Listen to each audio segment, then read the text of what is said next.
హైదరాబాద్ విజయవాడ మధ్య bullet train ప్రతిపాదన కొత్త ఆశలు రేకెత్తిస్తోంది. దీంతో పాటు చౌటుప్పల్ వరకు మెట్రో విస్తరణ పూర్తయితే విజయవాడ హైవే వెంట ఐటీ పార్కులు ఏర్పాటు చేయాలని కాంగ్రెస్ ప్రభుత్వం మాస్టర్ ప్లాన్ రెడీ చేస్తోంది.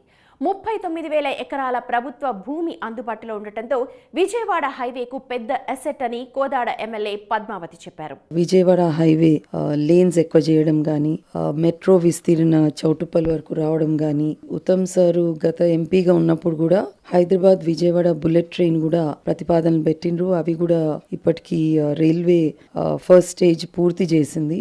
రూట్ గిన చూసడము ఇవన్నీ కూడా కాంగ్రెస్ ప్రభుత్వము హైదరాబాద్ విజయవాడ హైవేని అన్ని ఏరియాస్లో కొంచెం మెరుగు చేయాలనే ఆలోచనతో ఉంది. విజయవాడ అండ్ హైదరాబాద్ మధ్యన ట్రావెల్ టైం తక్కువ కావడంలో కానీ ఇవన్నిట్లో కూడా డెఫినెట్లీ ఇప్పుడు ఇవన్నీ చేస్తే చాలా తేడా కనిపిస్తుంది. ఎక్కడైతే మనం డెవలప్మెంట్ చేసాం, రహదారులు ఎక్కడైతే డెవలప్ అవుతాయో న్యాచురల్గా అలాంగ్ ద రోడ్స్ మనకు డెవలప్మెంట్ అనేది ఏ ఇండస్ట్రీ అయినా గతంగా హిస్టరీ నుంచి కూడా ఎక్కడి నుంచి కూడా ఆ కారిడార్ డెవలప్ అవ్వడానికి అవకాశం ఉంది. అండ్ చౌటుప్పల్ దగ్గర నాకు తెలిసి 40,000 ఎకరాలు కూడా ప్రభుత్వం ల్యాండ్ ఉందని తెలుసు.